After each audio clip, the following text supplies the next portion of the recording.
How to buy Telegram Premium on iPhone. Hello guys, this is Atticus and welcome back to another tutorial video.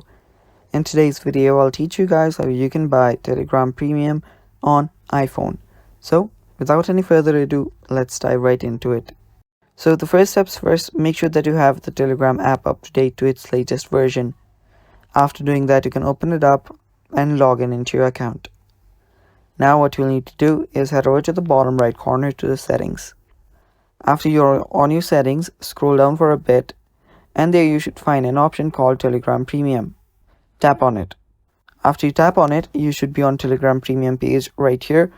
There you can choose two different options.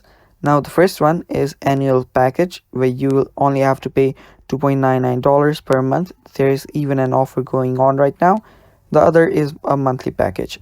So choose whichever you want.